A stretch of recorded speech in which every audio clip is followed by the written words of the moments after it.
Good morning. This is Stan in Gainesville, Florida, and you are listening to Light Talk. Hi, this is Steve in Dallas, Texas, and today we are speaking with designer Ken Billington on Light Talk. And this is David on special assignment in beautiful Myrtle Beach, South Carolina. And if you don't already know, you are listening to Light Talk, and we are the Lumen Brothers. Especially today. And today we have a very, very special show. We've been trying to get this amazing man on for, 2 years now? Two years. And you know, we were talking the other episode about categories of guests, and we can certainly say that this man achieves the legendary category of Light Talk guests. And legend status it is. And we would like to welcome to Light Talk our very special friend, and in my case, mentor, Ken Billington. Hi, Ken. Yeah. Hey, Ken. Hi there. How is everybody today? We're breathing. Hey, that's good. We're still alive. We're still alive. Everyone here knows who Ken Billington is, but just in case you may be... No, they don't. Who's going to know? Look, we have people in 102 countries. Not everybody knows Ken, maybe. Maybe there's two people. They're going to know after this episode. They sure are. That's right. So we have Stan here to give a brief bio of this amazing artist's work. So go, Stan. You know, this is very difficult to encapsulate a legend, but Jacob at Ken's office has helped me out with the bio, and I'm going to just take my time with this because there's just a lot to think about when you hear it.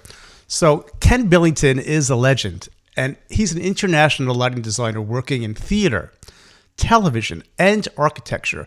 Just briefly, 100 Broadway designs. Whoa. Including, 100, okay? Including the original production of Sweeney Todd and the current Chicago, which is the longest running musical in history. Chicago has been seen in over 20 countries, all with the original lighting. Wow. Just think about that. Other Broadway productions include Amazing Grace, Act 1, Hugh Jackman back on Broadway, Chaplin, The Scottsboro Boys, White Christmas, Title of Show, Lily Tomlin in The Search for Intelligent Signs in the Universe, Footloose, plus revivals of My Fair Lady, Hello Dolly, Sunday in the Park with George twice, Annie twice, Fiddler on the Roof 3 times. His many touring productions both in the United States, Great Britain, and London's West End include such shows as Waitress, Fiddler on the Roof, Annie, Disney's High School Musical, and High School Musical 2, The Drowsy Chaperone, What the Butler Saw, and White Christmas, among many others. Besides that, there are spectaculars that include the Radio City Music Hall show for 27 years, as well as the Las Vegas production of the Jubilee. I've seen both of those, the new and the old. Many nightclub and concert acts for such stars as Shirley MacLaine, Liberace, and Hugh Jackman. Also, over 100 opera productions worldwide, including Porgy and Bess from Milan's La Scala, Madrid's Teatro Real, and Opera Bastille. Wait a minute, there's more.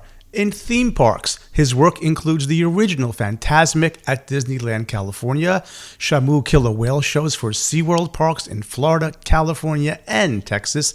He has lit many shows for Busch Gardens in Williamsburg, Virginia, including the current London Rocks and Celtic Fire.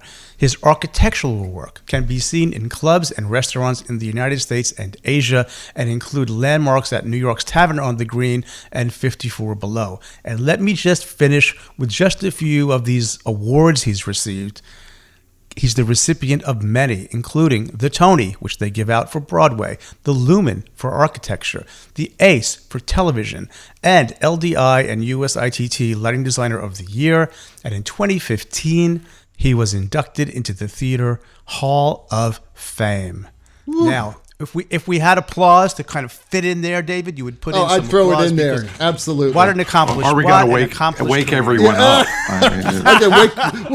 It's just too much, Ken. Hey, you know, we didn't hear Anne Margaret. Did you do Anne Margaret on Broadway? Yeah, he did Anne Margaret. Yeah. I did. I did. The celebrity acts were half the people aren't going to know who they are anymore, but it was Shirley MacLaine, right. Anne Margaret, Julia Prowse, Liberace, Siegfried and Roy, Cheetah Rivera, the Maguire sisters. Wow. Wow. they were all playing at once in Las Vegas. That was one night I opened like 6 shows in Vegas. Wow. But, And I remember you visiting SMU when I was a student there, and you told us about the you lighting Anne Margaret and what your typical evening was like, or your typical really technical rehearsal was like. Which was no time at all, throwing things onto like a 2-scene preset. I forgot, something like that. No. Anne Margaret, they had a memory board of some sort. Okay. But you got to remember, that's all before moving lights. That's right. So Sure. That's you right. had to sort of decide where the star was going to stand and focus a light there. Ken, in architecture, didn't you also do the infamous Crystal Cathedral with, who was the architect of that? Philip Johnson? Philip Johnson was the architect. I didn't do the architectural lighting. I lit their Christmas and Easter spectaculars, their first ones. Yeah, fabulous space. Amazing stuff.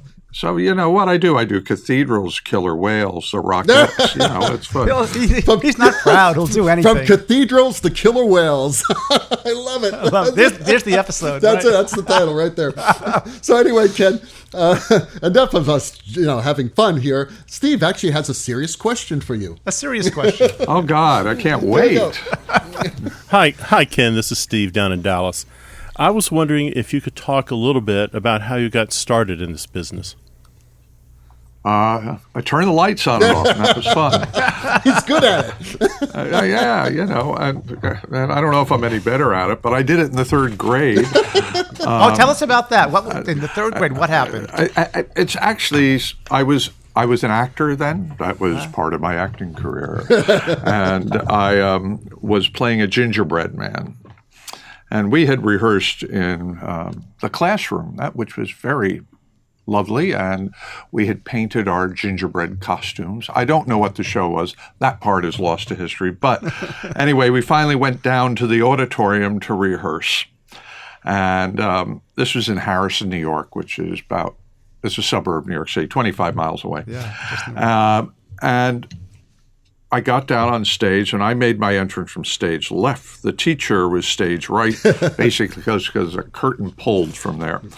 And we all were misbehaving stage left, and I was taking my showbiz very seriously.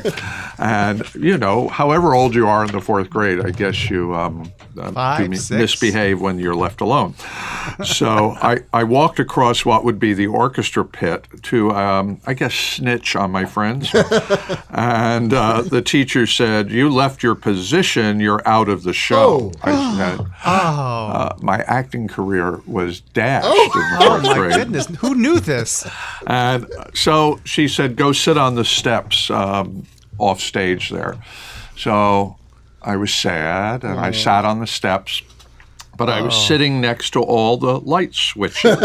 Now, in fact, they were knife switches, which are, nobody will know what those, Google knife switches. Anyway, dangerous. And they were all open. And I do remember I was always interested about lighting because I always realized they never turned on the upstage border lights when we went to assemblies. Anyway, it was switch 7. I memorized footlights were 1 and 24. I'm remembering this.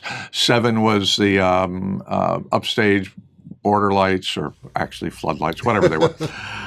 So I sat there fascinated by all this. Anyway, next day, punishment over, my acting career is reinstated. We go down to the auditorium to rehearse, and the lights aren't on.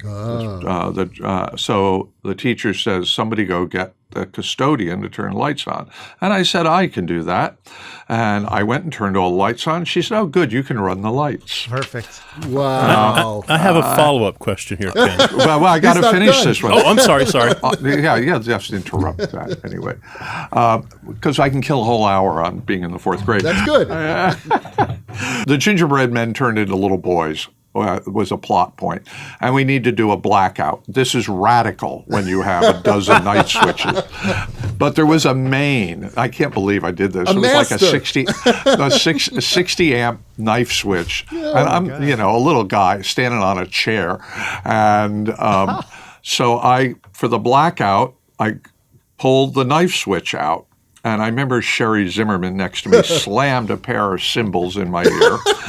Well, you got some details Keep here, going. Ken. Sherri Zimmerman. I pulled all the other light switches out so I could fade the lights back up. I put the main in and brought the lights up. Here's the truth. The assembly program of grammar school children cheered and screamed at my blackout. That did it. And I'm still doing it. Hang on here. I've got a follow-up question. Were you running the light board dressed as a gingerbread boy? That's the question. No. That is the question. I didn't care to go back on stage. I did show up for the curtain calls. Because I think my mother was there. Of course. So, wow, what a story. So Ken, you've worked with some of the biggest names in the profession. Can you tell us about one of the collaborations that you remember with great fondness? And if you want, one of the worst that you feel that you could share with us?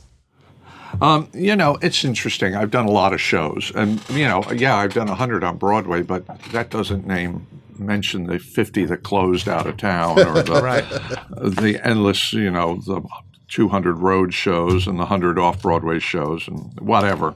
I've done a lot. So I've worked with a lot of people. I've worked with a lot of great people that you totally do artistic collaboration. Right. And I'll just mention some of them. Hal Prince. I did 20 shows with Hal Prince. So there were and Sweeney Todd among them, but that pretty amazing stuff. Susan Stroman. I just opened a show with her last week in Seattle. Warren Carlyle, Walter Bobby, who did Chicago. I mean, those were great collaborations. And then, say, well, that's a good collaboration, but what about the rest of the team? And then you say, well, with the designers, Eugene Lee, Robin Wagner, David Mitchell, John Lee, Anna Louises, it's, so it's hard to separate, where the good part comes and where the bad part begins.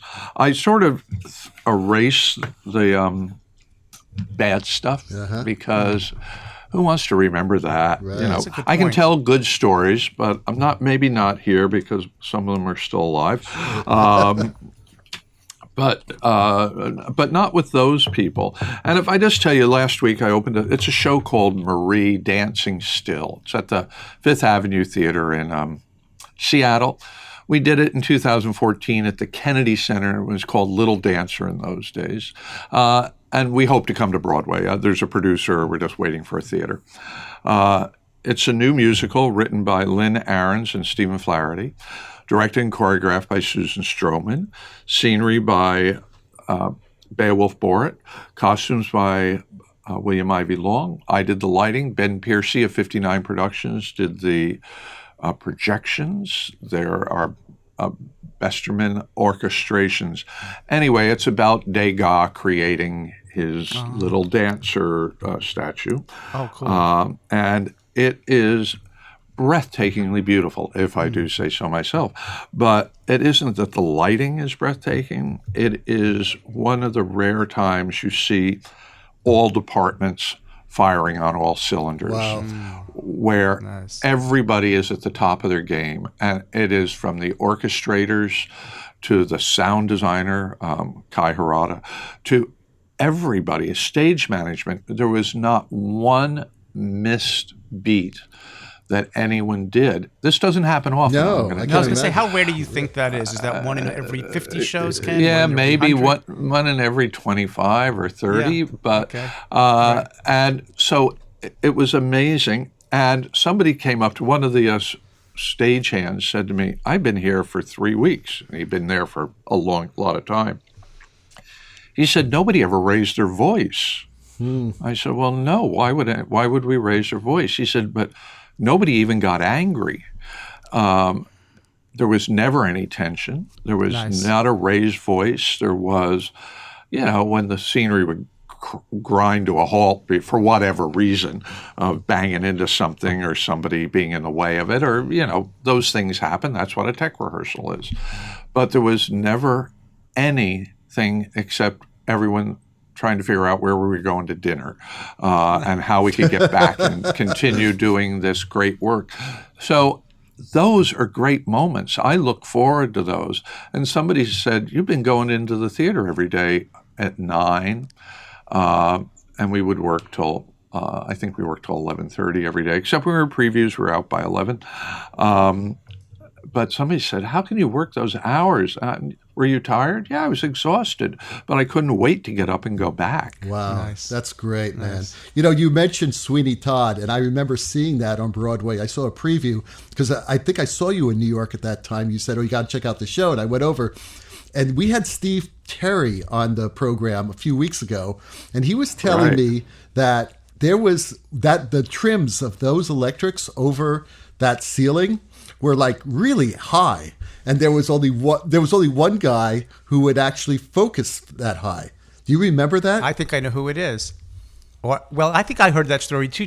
Ken, was that the highest trim ever done to that point? Well, yeah, they were 72 feet Whoa! in the air with the Right. electrics. Okay. So now, follow-up question: was it Rick Belzer who did the focus? No, it was Jimmy Maloney Jimmy Sr. Maloney Sr. Okay. I think that's And what the he only said way there. you could focus was to lie on the grid and put your arms through. I think we snuck the pipes up another foot or two to the grid. Wow. And focused.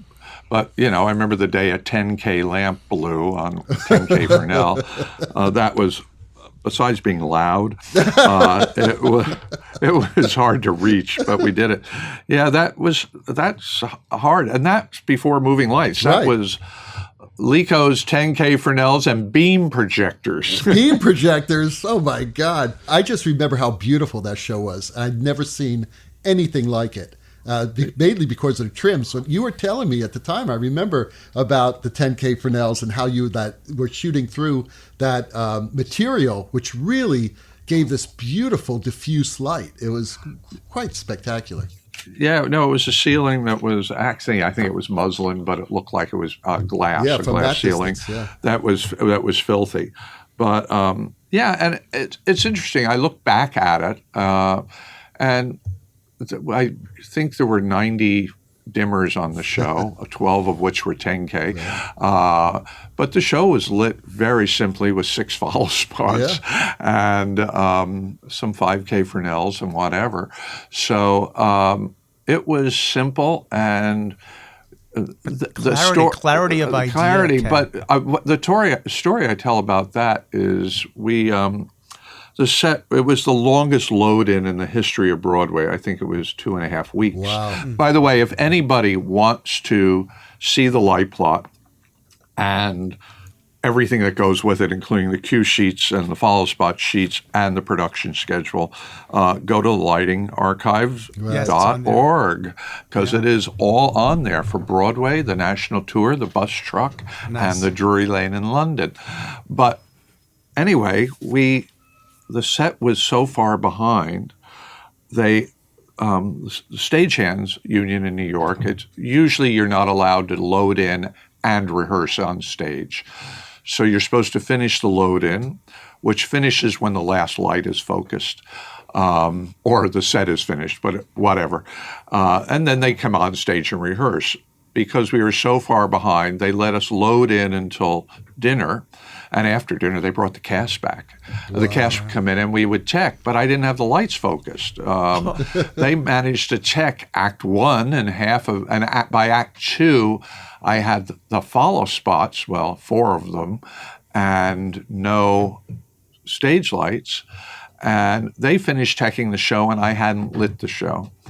And we came in, there was the first orchestra dress. And there was 0 light cues into the lighting console. No. Marcia Madeira was my associate, and she was dealing with the spots. And it's 11:30. We're going to lunch at noon. We have a dress at 1. So I said, I better write a couple of cues before we start. So I did a preset, which was lovely. I never changed that. That was beautiful. And the preset was in, a guy playing an organ stage right, and then the whistle blows, and we black out. And then you hear the vamp to the Ballad of Sweeney Todd, and I did the first up cue. Wow. And lunch, Okay. So I went to lunch. So we come back from lunch, and I go to Hal, and I said, I haven't lit the show yet. And he said, oh, that's all right. You'll be fine. We'll get it done. Trust. Trust. And, of course, the producers brought some audience members, some people they were trying to get money out of. So there was a little bit of an audience, and everybody in costumes, an orchestra in the pit. Hey, the preset looked lovely. Everybody was very happy. We did the blackout very perfectly. And then then the first light cue came up, and then Hal yells, "Stop!" And he comes running back to me, and he said, "That looks awful." And sure enough, it did. And he said, "Do something." I said, "Oh, yeah, I will." It was my first time I'm seeing actors on stage in light. Right. And I had, it was on a multi-cue, which meant to turn lights off was very complicated. You had to do it channel by channel. And to set the cues, you pushed up potentiometers, and then you would hit record. And then you'd move the potentiometers around a little more and hit record again. So I started turning lights off. I turned the fronts off. I don't think it looked awful. It just wasn't right. But I turned lights off. I'm turning lights off. And I get down, and I've turned every light off except for shadow light that was down on the apron that I had put in for a moment that was cut from the show when somebody jumped off the catwalks and was hung. But we had cut. But I had the shadow light, and it was the last thing on, and there's these giant shadows all over the set. And Hal turned around and said, "That's it, kiddo, let's go." And when I tell you, when we went home that day, it was totally finished. Wow, that's an amazing story.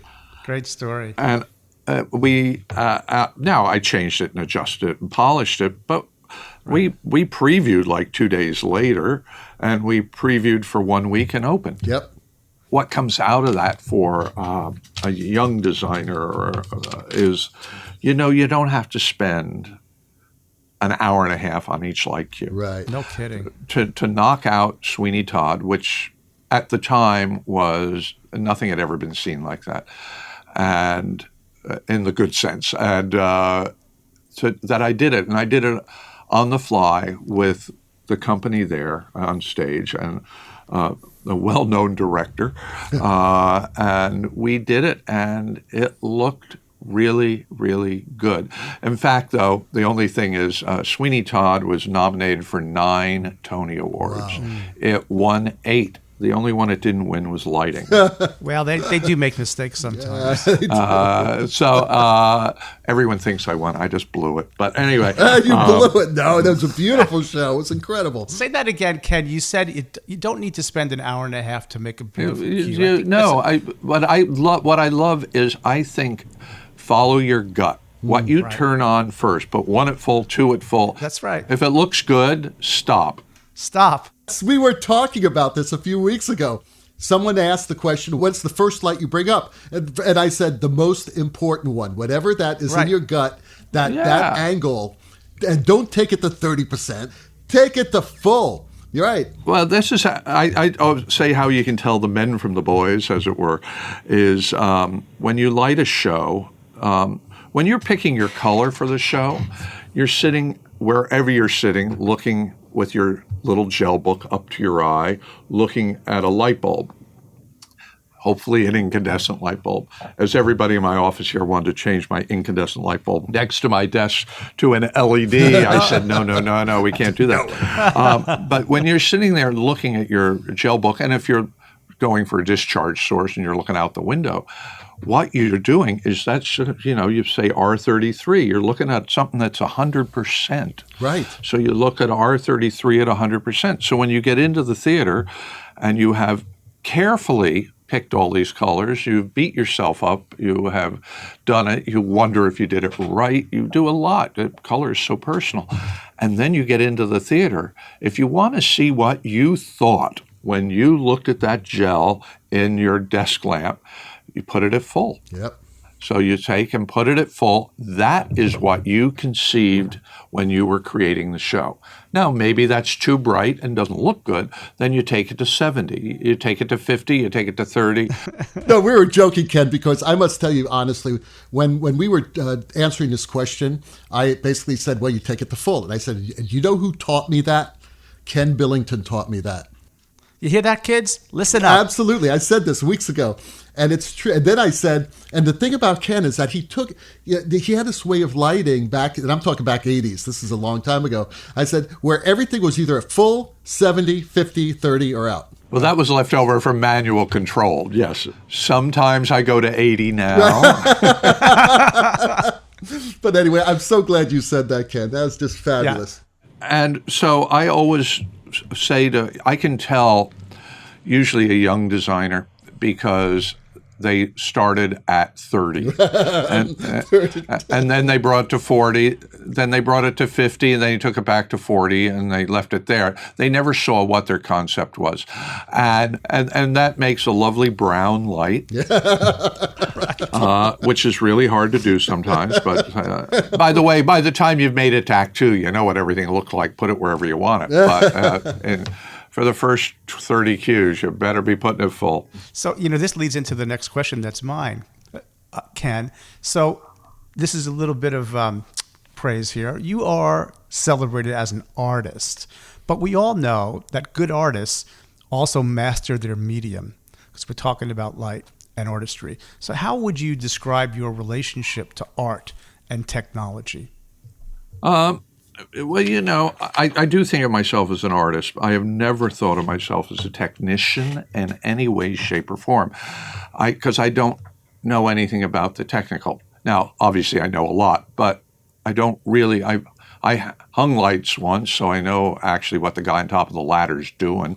What do I know? Switch. You know the knife switches too. Yeah, but I do know this much about if it's a 20 amp breaker, you can put 2,000 watts on it. Now you can put a little bit more, but really it's 2,000 watts. Now you've gotten my engineering degree done. So the technology is something I have to know, but I don't really know it. And somebody said, well, how do you pick which lens to put in? I said, well, if you want a big circle, use a 36 degree. You want a small circle, use a 19 degree. That's about it. A 26 degree is 1-to-1. Oh, 1 foot away, you got a 1 foot circle. So I've never spent a lot of time in that world. As for the art part, I really care about what I do, even if I'm working on something that isn't really very good or something that isn't as first class. You have to devote yourself as an artist to making that as good as it can be and as good as you can make it be. Working on a flop musical that's going to play one night is, there's no difference between working on Sweeney Todd.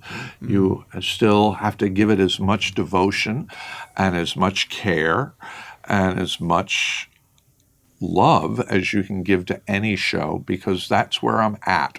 I am spending my time in this dark room, turning lights on and off, and doing all the things that go with lighting. But that's where I think it's at, and I worry about it. And, people laugh when I say, I changed the count from 3 to 4. I took a half second off a cue. What? A half second? Is anybody notice a half second? Yeah, yep. I do. And maybe the audience does ultimately because they applauded in the right spot. Right. And when the cue was a half second late, they didn't applaud in the right spot. Yep. So I really care about all of that. And I don't ever just go in and say, just do it. I can't. Because if I'm going to do that, then I don't want to do it. Wow. You say, does anyone see it? They may not see it, but they feel it.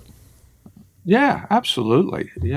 Feeling, getting the cues in the right place is a big deal. I mean, that is not something really simple. How I know where they go, I cannot tell you. Maybe it's something I'm born with. I really don't know. Can I paint? If I painted something, you would have thought it was painted by a 2-year-old. I mean, I cannot draw. I can't paint. I'm terrible on decorating my living room, but I can light. Do you find that the compositions come easier for you to paint with light, but finding the cue and the structure of the dramaturgy is the harder part of the work? The cues and the cues trying to tell the story of the play they just pop off the page to me. I'll be listening to an actor do a speech, and in the middle of that speech, I just put a check in my script and said, this is where the whole show changes tone. And it's a word in the middle of a page-long speech. You go, that's it. That's where it goes. How do I know that? I don't know.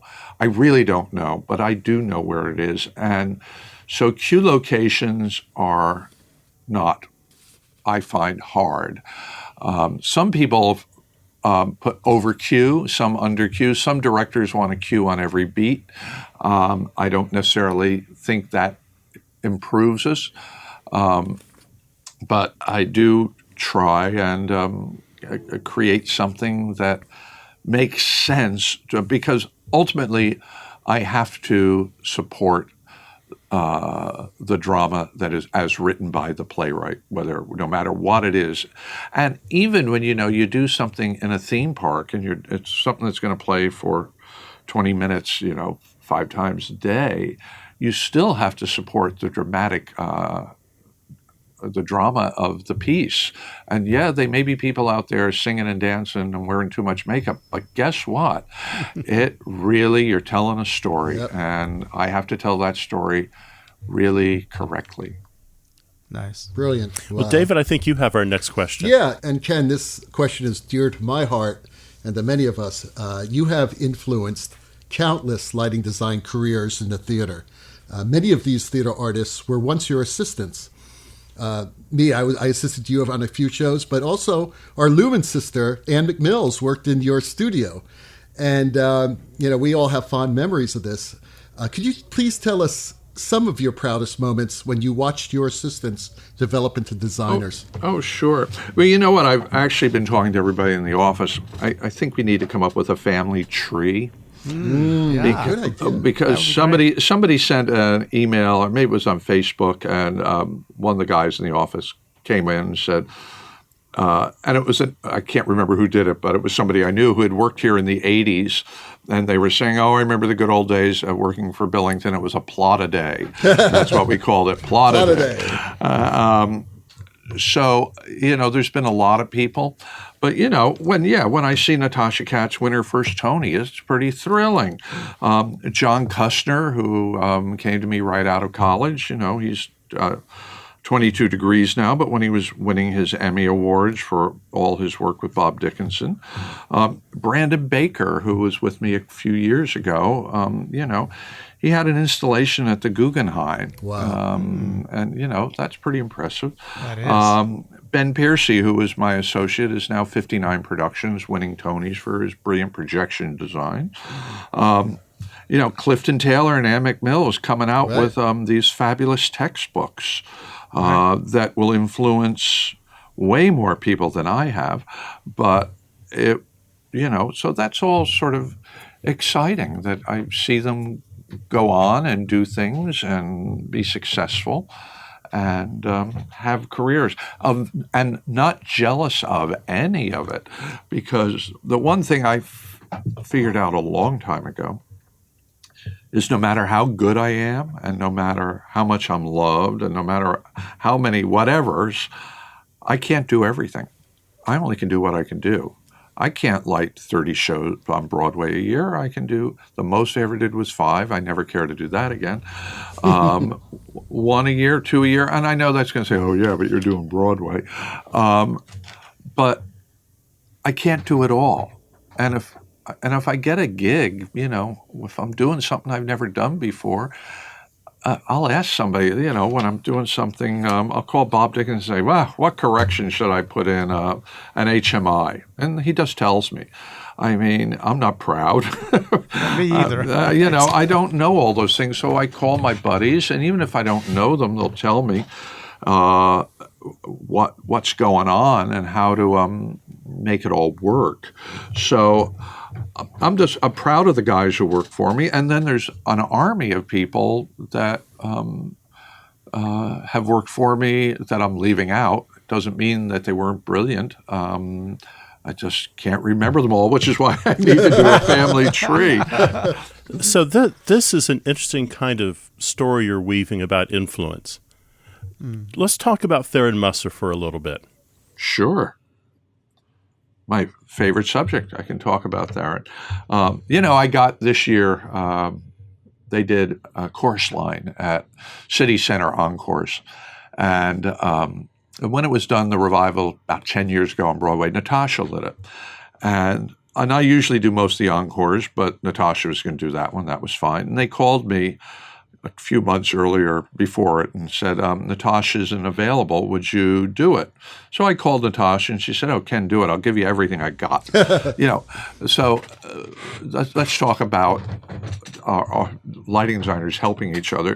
She sent over the light plots, cue sheets, focus charts, everything for the 3 productions of Chorus Line she had done, the Broadway, the 2 tours, which was all based on Tharon's. And so I looked at all this, and she had done it impeccably, but she had added some moving lights. Totally correct. But I didn't have time to add moving lights when I have to light it in one day. And she had put color scrollers in, which was also good, but I couldn't use color scrollers because I didn't have the money to pay for the scrolls. So I said, what do I do here? And I went back to Tharon's original light plot and hung the light plot, and then I went and matched the colors. I pulled out an old Roscoe Lean gel book, and I matched the colors. Mm-hmm. Then I looked at Natasha's list, and we had come up with the same colors, so that made me feel good. Right. And I put the show up. I focused it from her focus charts, exactly as Richard Winkler had written them. Yep. Wow. I put the cues in exactly as they were written on cue sheets, again, written by Richard Winkler, who was her associate. And Q1 came up, and it took my breath away. By the way, I was a conduit. I didn't create that lighting. Right. And there were moments where I started to cry. It was so beautiful. And at the dress rehearsal, Hal Binkley and Paul Miller came to the dress rehearsal. They were sitting next to me at the production table. And the two of them going, oh, my God. Oh, no. Oh, and grabbing each other's leg going, oh, shit. So anyway, I think it's a brilliant design. So I think this is one of the greatest lighting designers who's ever lived. Absolutely. And she was so good, and this sort of is why I try and be good also to young people. She hired me when I was 19 years old. I had no right being an assistant on Broadway at 19, but I was. And she taught me, not in any way other than I watched. Right. I would ask questions at the appropriate time. I'd have, if we were out of town, I'd have breakfast, lunch, and dinner with her and drinks after.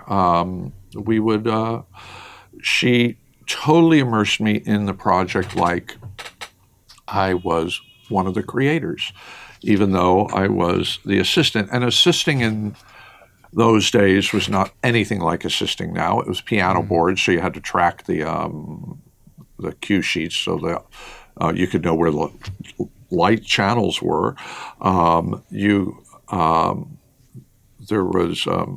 didn't have a separate headset. I had a separate headset, but the production table was one board in the middle of the house with a gooseneck. Nobody else had one. And so it was the art was just as important, and it was just as good. It was created differently. And she let me watch, and she let me learn and suck as much of her art out of her as I could to see what she was doing. Also, to watch how she dealt with the other people in the room. I learned from Tharon, there's no room for temperament in the theater. You cannot yell, you cannot scream, you can't cry, you can get crazy because of whatever reason everything is going wrong, and it happens that you're not getting on with the director, or the scenery isn't finished, or the actors are in the wrong place, or the spot operator is terrible. Whatever it might be, what I learned from Tharon is if it's really that bad and you're about to lose it, go walk around the block. Right. Just get up and leave. Yep. Because you can't lose it in the room, because everybody else is under the same stress as you.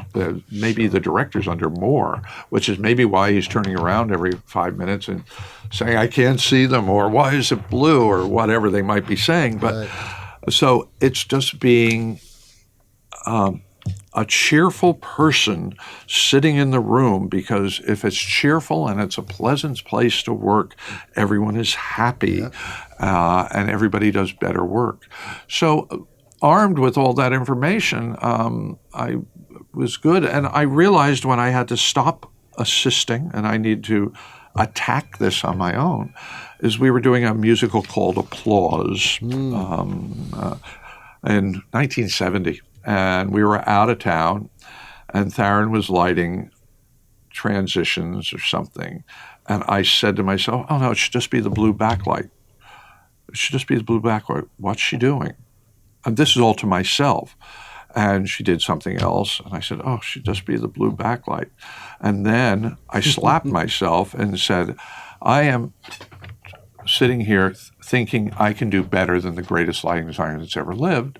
So time to stop being an assistant and see if I can do it. And that's when I stopped assisting. Interesting. That's a great story too. You know, it is. That's when you've turned into really an artist, and realizing that no one's right or wrong. It's just your artistic expression, how you would handle it versus Tharon. Absolutely. Yeah, absolutely. What a great epiphany that was. Yeah, wow. Yeah, and because she took a 19-year-old, and I got into the union when I was 19, but the union didn't cover assistants, so it didn't make any difference. Since then, I have always kept young people in the office because I think I need to pass that along. So Jacob, who is my office assistant, got out of NYU last year. So he's here for a year. So if I can pass along any of the stuff that I have learned to him, then maybe he'll be a better designer. And in 30 or 40 years, he'll be doing this exact same podcast talking We're about. still here. No, I don't think so. but talking about what he learned working in my office. Right. And you know something? That's all part of your legacy now, Ken. I mean, isn't that a beautiful thing when you think about it? Because like all artists, you know, and you're working with assistants and you're working with associates, we all learn from each other. Yeah, absolutely. There's a little bit of your DNA in all of us now. Yeah, That's true. and that's It's good. true. Isn't that good? Isn't that, you have to take all that. And, do I design like Tharon Musser? Yes, but I design like Ken Billington. I think the basis of where it came from, it was hers. The way I hook shows up and do all of that came from Tharon. But you got to remember also when I started, it was all manual operation. So you had to hook a show up, put it into channels, or dimmers as we call it, they were then, of how the guy could run it, how this man sitting there could run 28 handles to different readings in 3 counts. I got the last question, Ken, and let me see if you can crystallize an answer, because I think under a lot of what you've said today, there's an undercurrent of something really beautiful. And I think you've touched on it quite a bit in all these answers, but maybe to button this up, if you can take a second and think about this, why do you love this business? Oh, I don't think I have to think a lot about that at all. I love it because the people, people are pretty fabulous. Theater people have always been wonderful. Actors, designers, directors, stagehands. It's one big family. When you go in to put a show on, It's this group of desperate characters getting together. And, the guy in the basement hitting the button on the winches is just as important as the director out front, and everyone's in it, when I realized that stagehands care as much about a show as I do, they want it to be a hit. They've worked really hard. They're coming to work every day working 8 to midnight, really working and carrying and climbing and lugging feeder cable to a fly floor to fulfill my design. They don't know why I've put the lights there, but they believe I know what I'm doing and there's a reason to do it. So the people are so important. Then you get to do a show. And if you do a good show, a show that moves everybody, then you go, of course, this is what it's all about. When you see people respond so, the show I have in California, Marie's Dancing Still, when the house lights come up at the end, the audience does not leave the theater. They stand in their seats staring at the stage because of the picture we have created, and they don't leave. That's pretty cool. Yeah, that's very cool. And that's not me. That's a lot of people that did that. The authors built something that you were emotionally involved with, so you were there. And then sometimes, you run into people you don't know. I'll tell a little bit of a story here. Is back in the days when I wasn't making very much money, I used to give backstage tours. And I was doing one at an off-Broadway theater, and I don't know the person's name, I honestly don't. But this kid was a guy who was in high school, so junior in high school. And he said, I want to be in the theater. And I said, oh, that's great. And he lived in New Jersey. And he said, I'm available Saturday and Sunday. And I said, you know what? Why don't you go over? There's the manager of this off-Broadway theater. Why don't you tell him you want to usher? And he said, okay. And then I got a letter from him some point that year, and he said, been ushering at this theater, and I just got a job at the Public. And because I said, well, if you're an usher, you're part of the family. You are part of what's creating the show. Yep, you're putting people in their seats, and you're handing out programs, but you're just as important as the people on stage. And a number of years pass, many years actually, and I get a phone call in my office, and it's a theater someplace, and they say, we've just lost our lighting designer, and we thought maybe we know you can't do it, but could you give us a name? So I gave a couple of names for whatever the show was, and they said, this person wants to speak to you, and whatever their name was. They pick up the phone, and the guy said, Ken, you're not going to remember me, but I said I wanted to be in the theater, and you told me what to do, and I'm now the managing director of this theater, and it's all because of you. And that's really good. Don't know the name, couldn't tell you the years, but guess what? Obviously, somebody listened, somebody cared. I listened to him, he listened to me, and made a career of something that I had a little bit of a speck of doing. How much better can it be than that? Wow. It's pretty good. Wow, Ken, what a great thing to say at the very end here. Firstly, I just want to thank you for being here on Light Talk with us. And I'm sure that all the young designers who listen to this will learn so much from this episode. They should pay attention to this, man. They will pay attention. Or not. No, not. Who in the hell, guy? Anyway, and personally, I want to thank you for being so kind to me. When I first started, you were like the second designer I ever assisted, and I had no idea how to assist. And Gilbert taught me on the job, and then you came in. He was preparing me for you, and I could barely keep up, but you were so kind to me, and thank you for your patience. And what's so amazing is that not only the work you've done on your career has been so beautiful, it just gets better now. You're continuing doing it, and it will live on. And we just love that. And thank you from all of us, all your theater colleagues, for giving us this beautiful art. Well, thanks for having me on, and we'll do it again in another few years. Okay. Okay, that sounds like I'm going to hold you to that, Ken. That's great. Thanks, Ken. Hey, guys, that Hammond organ solo in the background tells us that once again you've spent another morning listening to Light Talk. Be sure to follow us on our Facebook group and subscribe to our podcast. That way, you will not miss 1 second of Lumen insanity. No guarantee is offered regarding the accuracy of any statements or opinions made on this podcast. I'd take Ken seriously, but just in case you decide to litigate, the law firm of Flecht, Flocked, Flair, and Glare with their paralegal Snoot will defend us until our retirement funds are depleted. Light Talk is written and produced by the Lumen Brothers, coming to you from Myrtle Beach, Gainesville, and the Lone Star State. Myrtle Beach. What the hell am I doing at Myrtle Beach? Who knows? And tune in next week when we discuss the real benefits of LED, black box focusing strategies, which LED LECOs we recommend, console training, and good textbooks for high school theater students. All of that and a new fake sponsor. Light Talk, broadcasting questionable Lumen knowledge and humor around the world. So we'll see you all next Saturday morning. Thank you, Ken Billington. Ken Billington. Bye, everybody. Bye. Fantastic. Light Talk.